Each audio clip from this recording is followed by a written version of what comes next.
Voici un résumé de l'histoire du texte grec du Nouveau Testament. Au 1er siècle, les 27 livres qui forment le Nouveau Testament sont écrits par les disciples de Jésus. Et ils sont écrits en grec, une langue de l'Empire romain. Mais attention, vers la fin du IVe siècle, ce texte grec est traduit en latin. Voilà qu'on s'éloigne déjà du grec original. Et peu après, au 5e siècle, l'Europe est plongée dans les ténèbres de l'ignorance. Cette période est appelée la Grande Noirceur ou le Moyen Âge. Ça va durer 1000 ans. Et à la fin de ce 1000 ans, au 15e siècle, la chute de la ville de Constantinople aux mains des Turcs va mettre fin à l'Empire byzantin. C'est à ce temps-là que les manuscrits grecs du Nouveau Testament sont transportés en Europe de l'Ouest. Et au XVIe siècle, on voit naître chez les traducteurs du Nouveau Testament un retour au texte grec original. C'est à ce moment-là que tous les réformateurs protestants abandonnent le texte latin et retournent à la source, le texte grec original. Ce texte est appelé le texte reçu ou le texte traditionnel. Mais attention, au XIXe siècle, certains experts viennent nous dire que le texte reçu n'est plus bon. Alors on vient balayer 1800 ans d'histoire et de foi. Pourquoi? Eh bien, c'est au XIXe siècle qu'on fait la découverte de certains manuscrits grecs du Nouveau Testament, deux en particulier. Un vient d'un monastère au mont Sinaï. Ce manuscrit est appelé le Sinaiticus et l'autre est trouvé dans la bibliothèque du Vatican. Ce manuscrit est appelé le Vaticanus. Ces deux proviennent d'une lignée de manuscrits de sources douteuses. En plus, ils se contredisent dans de nombreux endroits.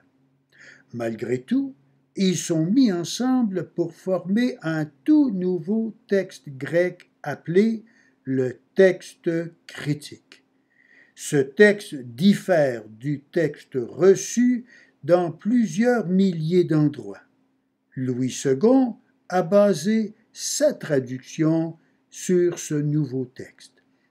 Mais attention, au XXe siècle, certains experts viennent nous dire que ni le texte reçu, ni le texte critique n'est bon. C'est maintenant l'ère du texte majoritaire. Certains traducteurs se basent sur ce nouveau texte grec. Alors, lequel de ces trois est le texte inspiré de Dieu? Le texte reçu, le texte critique ou le texte majoritaire? Je crois le premier, et voici pourquoi. Jésus a dit, « Le ciel et la terre vont disparaître, mais mes paroles ne disparaîtront absolument pas. » Luc 21, verset 33. Les 27 livres, tels que contenus dans le texte reçu, existent depuis le 1er siècle. C'est Satan le semeur de doute. Il a subtilement suggéré à Ève, « Est-ce que Dieu a réellement dit ?» Genèse 3, verset 1. C'est la première fois que Satan vient semer le doute au sujet du message de Dieu. Mais ce ne sera pas la dernière fois.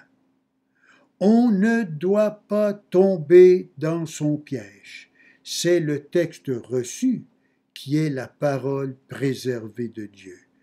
Tous les réformateurs se sont basés sur le texte reçu. Aussi, lors de la formation et de la parution du texte critique au XIXe siècle, beaucoup d'hommes de Dieu de différents pays se sont opposés à ce nouveau texte grec. En français, il y avait Frédéric Godet, Louis Gauchin et, à ma connaissance, beaucoup d'autres. Est-ce qu'ils ont tous eu tort? J'en cite un, Frédéric Godet. Il écrit dans ses commentaires sur la première épître aux Corinthiens: « L'exégèse m'a convaincu trop souvent des erreurs du Sinaiticus et du Vaticanus, isolés ou même réunis, pour que je puisse me livrer à ces manuscrits les yeux bandés. » Pendant 1800 ans, le peuple de Dieu croyait avoir les paroles de Dieu. Mais personne n'ose se prononcer sur ces deux nouveaux textes. Après 130 ans, on est à la 28e révision du texte critique. Alors, rien de certain là. Pour ce qui est du texte majoritaire, ni Van Soden ni ses disciples n'osent se prononcer clairement sur ce qui est leur propre travail. Alors, moi je retourne à la source, le texte reçu.